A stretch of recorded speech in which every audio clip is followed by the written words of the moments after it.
Un cordial saludo, doctor Salas y demás personas que observen este video. Soy Eduard Germán Baracaldo Torres, estudiante de doctorado en Ciencias de la Educación de la Universidad Cuauhtémoc, Aguascalientes, y esta es la asignatura de Epistemología, Clasificación de las Teorías y sus implicaciones en educación.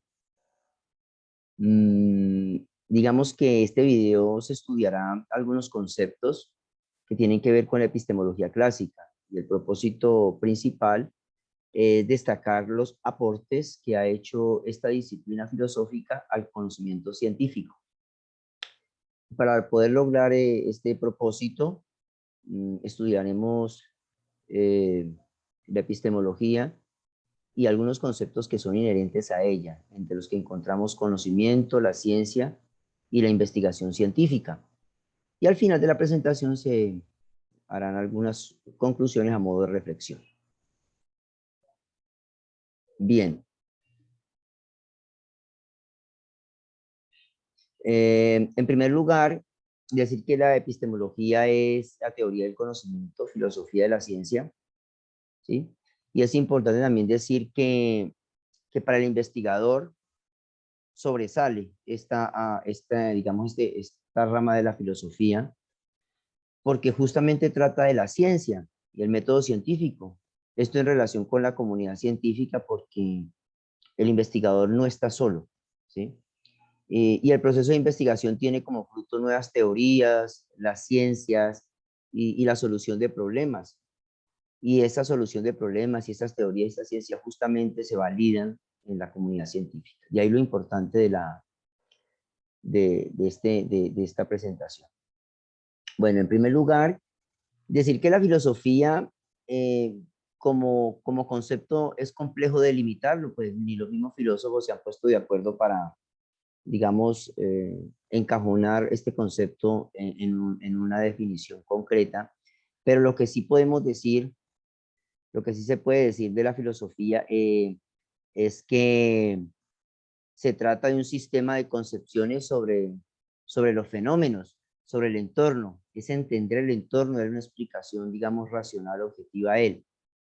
Y hay tantos conceptos de filosofía como tantos autores, allí la importancia de tantas corrientes filosóficas que han surgido a través de la historia, justamente en razón a ello. Ahora, Johannes Hessen, en su libro Teoría del Conocimiento, bien importante para este tema, explica que la filosofía puede dividirse en tres ramas, en tres líneas. Una de ellas, teoría del conocimiento, perdón, teoría de la ciencia, que vendría a ser la epistemología, la teoría de los valores, que viene a ser la axiología, y la teoría de, del universo, del origen del cosmos, ¿eh? Que viene a ser como la cosmología. Entonces, en ese sentido, surge la epistemología, y es en lo que nos centraremos en esta reflexión que vamos a hacer. En primer lugar, se puede decir que la epistemología, pues, como ya se ha dicho, es una rama de la filosofía, ¿sí? Una rama de la filosofía que estudia el conocimiento y o la ciencia, también podemos decir, y la palabra epistemología proviene del griego episteme, que significa conocimiento, y logos, pues, tratado, o ciencia, o estudio, ¿sí? Entonces diríamos que ese conocimiento tipo de saber, docto, lo que llamaban a través de los argumentos lógicos, como se hacía en la Grecia antigua, o el tipo de saber como conocimiento científico, como lo es en la actualidad. Digamos que es un conocimiento riguroso de la realidad. Y el logos, pues como le decía, que es tratado o ciencia o estudio. Entonces, digamos que es el estudio de la ciencia o tratado de la ciencia. Entonces, podríamos definirla como una rama de la filosofía, ¿sí? O disciplina de la filosofía que aborda la investigación científica y su producto. ¿Cuál es el producto de la investigación científica? Pues el conocimiento científico, ¿sí? Además de ello, pues sus clases, las clases de conocimiento, el condicionamiento, las condiciones que hay para que se dé ese conocimiento, también su posibilidad, ¿sí? Su realidad, la relación que tiene el investigador o el sujeto con el objeto, ¿sí?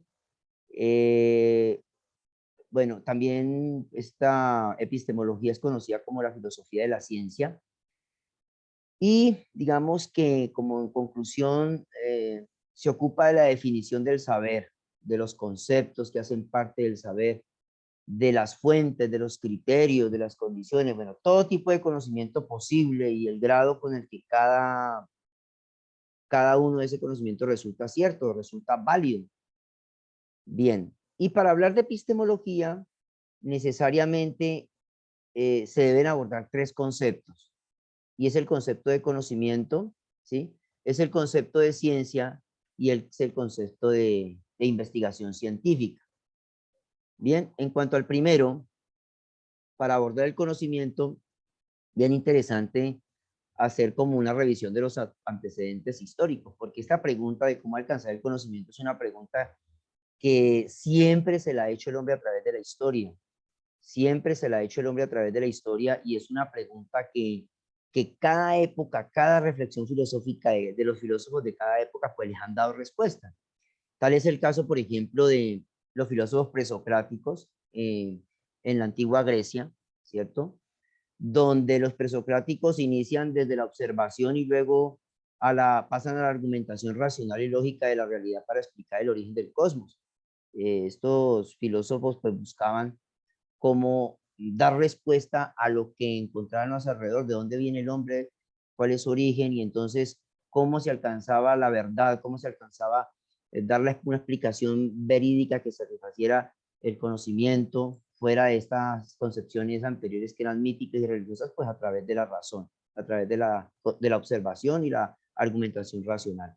Luego aparecen los filósofos clásicos, ¿no? Griegos clásicos, que son Platón y Aristóteles, padres del idealismo y del realismo respectivamente, que después se van a convertir en el fundamento del racionalismo y del empirismo, ¿sí?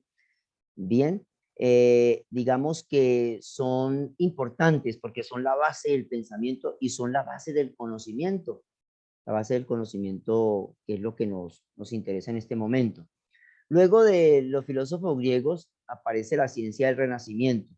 Digamos que esa ciencia del Renacimiento es interesante porque una vez superada la Edad Media, ¿cierto? Que hace que renazcan nuevamente las ciencias y que renazcan porque, si bien es cierto, con los presocráticos y los griegos había un propósito de conocer, de investigar de acuerdo a la época, pues en la Edad Media hubo como un oscurantismo, como que se opacó todo ese papel, ese trayecto que llevaba la ciencia, y entonces es en el Renacimiento donde emerge nuevamente ese interés por las ciencias, pues cansados de 11 siglos aproximadamente de puros conceptos teológicos y religiosos, pues aparecen filósofos importantes, digamos, investigadores o científicos importantes, como por ejemplo Copérnico, con su teoría heliocéntrica, aparece también Galileo con el método experimental, Francis Bacon, ¿sí? Con el método de investigación inductivo. Y bueno,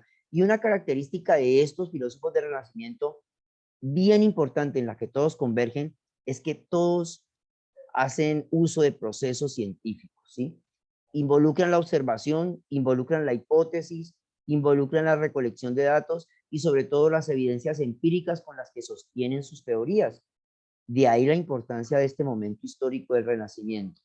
Y por último, digamos que la época moderna y contemporánea, esta época moderna y contemporánea cuando además de científicos y filósofos que se basan en las aportaciones del periodo anterior, que es el Renacimiento, dan forma a la ciencia, ¿sí?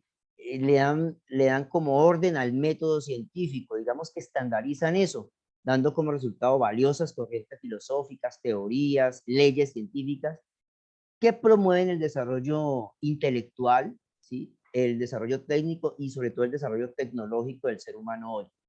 Gracias a esta filosofía que se da el racionalismo, se da el empirismo como tal, se da el criticismo, y junto con ello, pues luego en el siglo ya XX aparece el positivismo y el neopositivismo, que son corrientes supremamente importantes en lo que corresponde a la filosofía de la ciencia.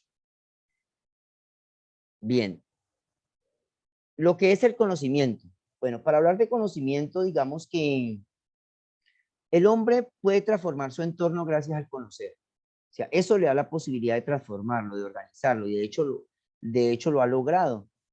Si bien es cierto, el hombre en estos 20 siglos ha tenido un desarrollo en todos sus ámbitos bien importante y lo podemos evidenciar. El hecho nomás de que estemos comunicándonos a través de esta clase por medios tecnológicos de esta manera, pues es algo que hace 50 años, 60 años no estaba y que el hombre lo ha podido desarrollar en poco tiempo. Digamos que el último siglo, la última mitad del siglo ha sido como los avances científicos y tecnológicos mucho más fuertes, mucho más rápidos. Entonces, ese avance tecnológico se evidencia en los objetos que utilizamos a diario. Entonces utilizamos elementos técnicos para transformar nuestra realidad, para ayudarnos, para estudiar, para facilitar la vida, ¿sí?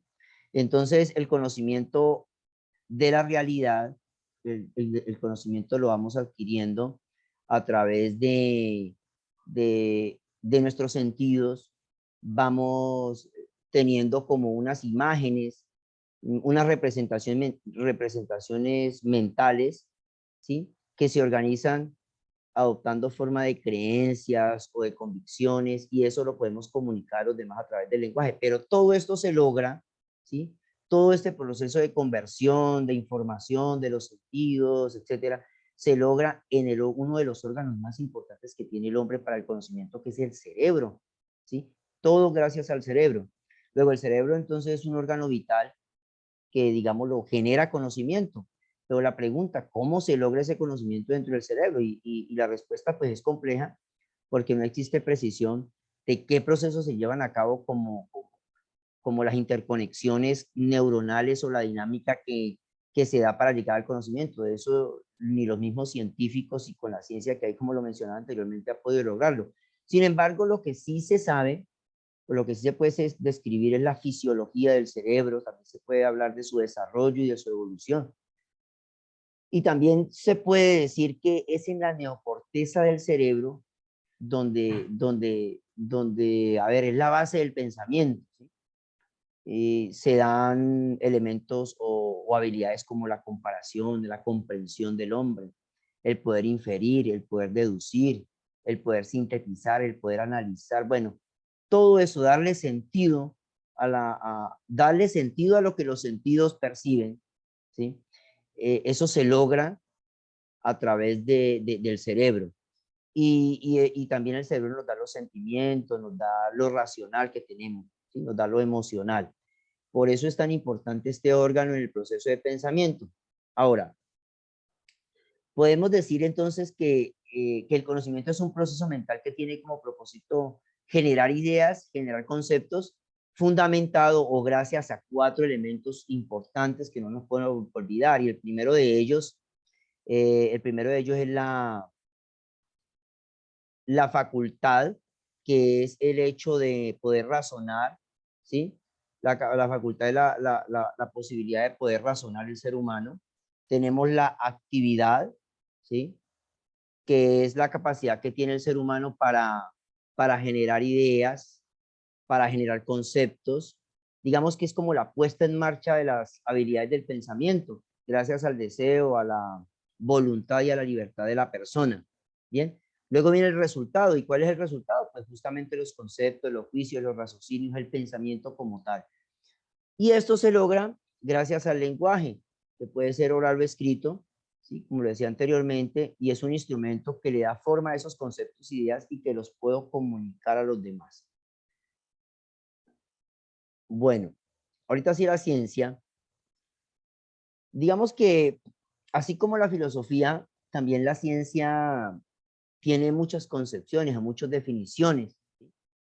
Los científicos tampoco logran ponerse de acuerdo en cuanto a su concepto, pero sí hay unos acercamientos bastante interesantes. Por ejemplo, Navarro, en su libro Epistemología, habla de que es un cuerpo organizado, ¿sí? O sistematizado de ideas o de conocimientos que hace uso de leyes o principios generales, ¿sí? Es una forma de conocimiento de la realidad. Eso es la ciencia, es un conjunto de explicaciones lógicas, digamos, que se basan en la argumentación y en la lógica, a través de representaciones mentales o concepciones que el ser humano se elabora para darle sentido a la realidad, para darle sentido a su entorno, ¿sí?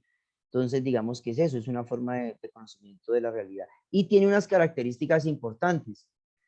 Características, por ejemplo, como explicar la realidad partiendo de hechos o cosas concretas. De hechos y cosas concretas, no de suposiciones, sino de lo real. Una característica bastante importante. Hace uso de un método, ¿sí? Un método riguroso, un método que es el paso a paso que se hace para llegar al conocimiento de la realidad, que en epistemología o en ciencia podríamos decir que es el método científico.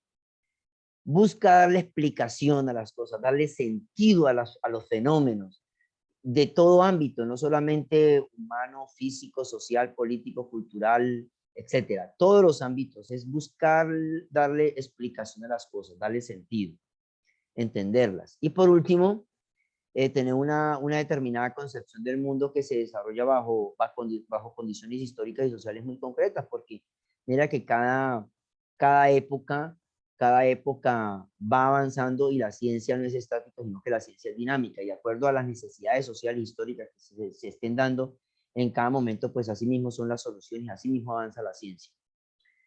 En cuanto a la ciencia En cuanto a la ciencia, digamos que como características importantes según Mario Bunge, epistemólogo muy sobresaliente en Latinoamérica, ¿cierto? Él habla de que la ciencia tiene 4 características que es dinámica, porque lo decía anteriormente, no es estática, sino que está avanzando permanentemente. Predictiva, porque anuncia lo que va a pasar. Los estudios empíricos que han desarrollado le dan la posibilidad a la ciencia de emitir causas y emitir consecuencias, ¿cierto? De la realidad. Además es explicativa porque da razón de las cosas, puede darse a entender, se da a entender, explica la realidad. Y es sistemática porque la ciencia es un conjunto organizado de procesos, ¿sí? Y eso quiere decir que es sistemático, que es organizado, es dinámico, es predictivo y es explicativo. Explica la realidad, entonces, usa un método, parte de los hechos y es útil porque la ciencia, como lo decíamos anteriormente, crea teorías y soluciona problemas. La ciencia se puede dividir en ciencias formales y ciencias fácticas, ¿sí? Las formales son ciencias exactas, se ocupan son autosuficientes, ¿sí? Y además de eso, las ciencias fácticas, de otro lado, son experimentales y se ocupan de los hechos, dependen de los hechos. Bien, según Mario Bunge, digamos que esas ciencias fácticas pueden ser naturales y pueden ser sociales. Y en las naturales pues encontramos ciencias físicas, ciencias biológicas, ciencias de la tierra, ciencias sociales. Y están las ciencias formales como la matemática, estadística, lógica, como decimos, se ocupan de elementos formales y son autosuficientes. Es importante recalcar acá que no es la única división de las ciencias o clasificación de las ciencias que hay, existen otras, pero tomamos como referencia a Mario Bunge porque hace una división, una clasificación bastante interesante y práctica. Bueno, de acuerdo a Navarro 2015, vamos al último tema de la epistemología. Ya pasamos el conocimiento, ya abordamos la ciencia, ahora vamos con la investigación científica. Entonces, digamos que la investigación científica es una actividad mental. Es lo primero que hay que tener en cuenta. Y esa actividad mental tiene que tener como unas características importantes. Debe ser sistemática, organizada, ¿sí? La actividad mental organizada. Una actividad mental controlada, ¿sí? Controlada. Una actividad mental empírica, es decir, basada en la experiencia, por medio de los sentidos. Una actividad amoral, no deben haber juicios morales en ella, porque si hay juicios morales, existirán prejuicios y entonces va a tener, va a estar salpicada de elementos que van a condicionar los resultados. Por eso la investigación científica no debe ser ni buena ni mala, simplemente es investigación. Y lo que se basa es en los resultados que arroja esa investigación. Es crítica de los fenómenos naturales porque los analiza, los describe, y además es pública porque el propósito de la investigación científica es solucionar problemas o crear teorías, mejorar la vida del hombre, que la comunidad científica dé el visto bueno de ella, para que identifique su verificabilidad, para que verifique su validez, su objetividad, etc. ¿Sí? Por eso debe ser pública y debe poderse comentar, poderse expresar, poderse comunicar a los demás. Por eso pública. La investigación científica tiene una guía importante y esa guía de la investigación se da por medio de la teoría y de las hipótesis, elementos importantes que vienen desde antiguos, de la época clásica con los filósofos presocráticos, ¿cierto? Y que se fundamenta en el señor Aristóteles, pero que toma su fuerza en el Renacimiento, las hipótesis y la teoría de los fenómenos, ¿sí? De la realidad.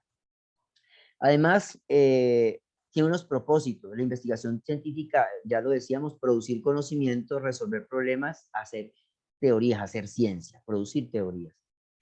Esa investigación científica puede ser de orden cualitativo cuando hay descripción de los fenómenos, análisis de los fenómenos, interpretación de los fenómenos, pero también puede ser cuantitativo cuando se miden esos fenómenos a través de la estadística, a través de variables, a través de contrastación de variables para mirar la incidencia que hay entre una y otra. Entonces, cualitativa y cuantitativa, así puede ser la investigación. O mixta, ¿sí? Que tiene que ver un poquito de las dos. Y por último, para que se dé la investigación científica es necesario que existan unos elementos tales como un lenguaje especializado, un lenguaje científico propio de la comunidad científica, ¿sí?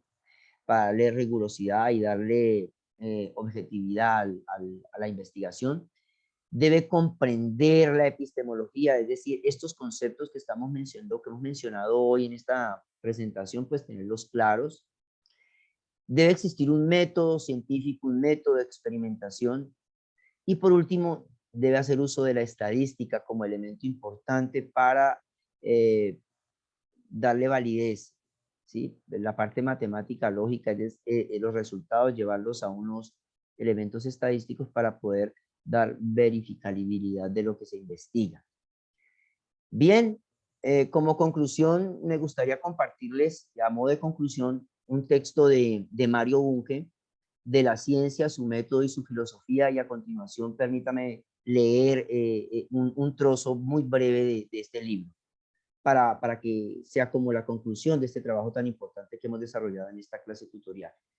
Mientras los animales inferiores solo están en el mundo, el hombre trata de entenderlo, y sobre la base de su comportamiento, de su conocimiento imperfecto, pero capaz de perfeccionarse, el hombre intenta enseñorearse del mundo para hacerlo más confortable. En este proceso, construye un mundo artificial, ese creciente cuerpo de ideas llamado ciencia, que puede caracterizarse como conocimiento racional, sistemático, exacto, verificable y por consiguiente falible. Por medio de la investigación científica, el hombre ha alcanzado una reconstrucción conceptual del mundo que es cada vez más amplia, profunda y exacta. Un mundo le es dado al hombre. Su gloria no es soportar o despreciar este mundo, sino enriquecerlo construyendo otros universos. Mario Bunge, La ciencia, su método y su filosofía. Muchas gracias por su atención, por su amable atención, y esperamos encontrarnos nuevamente en otra oportunidad. Saludos.